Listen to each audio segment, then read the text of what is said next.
Move your cheap laptop somewhere else. This desk belongs to people who matter. Emily Carter's voice snapped the room taut. She was in Marcus Reed's chair, heels off, both bare feet planted on his desk as if the oak belonged to her family crest. Nail polish gleamed under the strip lights. She pushed his keyboard aside with her toes until the keys clicked. Marcus stopped. The room did not. Keyboards kept humming, but eyes lifted above screens. The coffee machine hissed once and fell quiet. Emily cocked her head, measuring him like inventory. What? Don't like the view? He set his cup down without a reply. The silence landed, not weak, but heavy enough to bend the air between them. Emily shifted, the smirk twitching because quiet can press harder than shouting. She wiggled her toes on his spreadsheet, where his projections for the quarter blurred beneath skin. Big leagues, Marcus, she said. Some of us just don't belong. Two interns near the glass wall tried not to stare. One raised a phone halfway, then froze, caught between fear and the irresistible gravity of a scene about to break. And when Emily added, "Go find a seat that matches your pay," even the floor manager's pen stalled mid-scratch. Marcus exhaled slowly, setting his bag on the filing cabinet edge. "I think you're in my seat," he said. "In your seat?" Emily rocked back, folding her arms. "You mean the one reserved for people who actually contribute?" He glanced at the closed blinds of the manager's office. Nothing moved. No safety net. His fingers curled, then released at his side. "I've been here 5 years, Emily continued. "I earned this space. You've been here, what, 10 business days? I have succulents older than your tenure." A chuckle surfaced somewhere by the design pod, then died. Marcus walked to the desk corner, slid a folder out from under her foot, and brushed an oily smudge from the cover. "You have no idea what I'm capable of." "Then prove it, IT boy." She rolled his chair with her calves, the metal legs squealing. He could feel the room leaning in. A programmer stood halfway, then sat. Unfairness prickled along the carpet like static, it needed a spark. Emily tapped her heel. "Quick tip. If you want to stick around, start by not touching what you can't afford." The overhead lights flickered. 3 monitors at the operations row blinked to black. Heads turned. The wall display that fed live analytics to their biggest client froze on a jagged timestamp. "Is that real?" someone whispered. "Main dashboard down," a senior engineer said, already sprinting. Marcus did not move yet. He let that pressure gather because something was coming. The audience would want a reversal. They would want to know why his badge had access it shouldn't. They would want the truth withheld a breath longer. He stepped forward. "Move," he said evenly.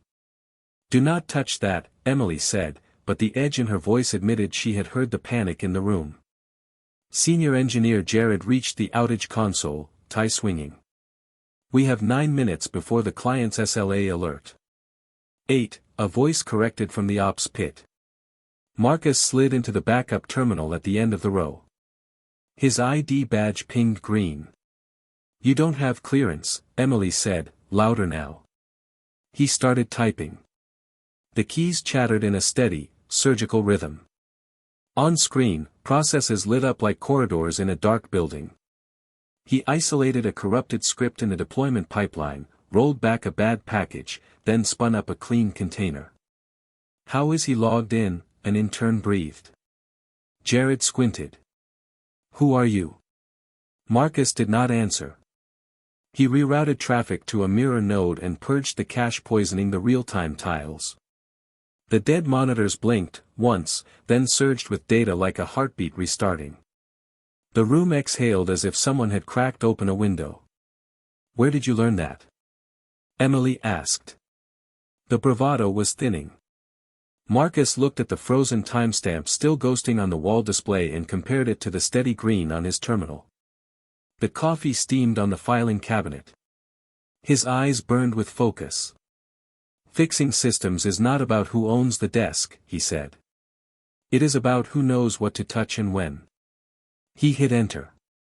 The client's red alert indicator flipped to yellow, then green. Someone clapped once and caught themselves. Another voice said, "No way, he did that in 2 minutes." From the doorway behind them, a calm baritone answered the question no one dared ask. "From me," said Daniel Rhodes, stepping out of the corridor shadow. The COO's presence made chairs whisper as people straightened. "Marcus Reed is here on my authority." Emily swung her feet to the floor, finally remembering her shoes. "Authority to bypass security?" "To audit the entire department," Daniel said. He looked to the operations row. Which he just did in real time. The floor manager pushed his blinds aside and stared, color draining. Phones slid quietly into pockets. A few staffers discovered urgent emails on their screens. "Audit?" Emily repeated. "He is a contractor." Daniel let the word hang, then shook his head. "Incoming Chief Technology Officer." The sentence emptied the room of sound. Emily opened her mouth. Nothing useful arrived. Daniel raised a hand. Sometimes the work speaks. Sometimes the room must adjust to it. He turned to Marcus. "The seat is yours. Today. Permanently. No cheers. No gloating." Marcus stood, lifted his bag, and set it by the chair. He took a brief look at the desk as if restoring a landmark to its intended purpose. Without flourish, he aligned the keyboard, centered the monitor, and slid the folder he had rescued back to its place. The action said more than any speech. Emily stepped back. I didn't know." "That is the problem," Daniel said. "You didn't try." Someone near the coffee machine tried to swallow and failed. In the corner glass, the manager's reflection looked smaller. The hallway felt different because one person stood, and the hallway froze to watch. 3 weeks later, the operations floor in Midtown felt like a different city inside the same building. On Mondays, Marcus ran a short stand-up with the ops team and product leads. He spoke in short sentences and let others speak longer.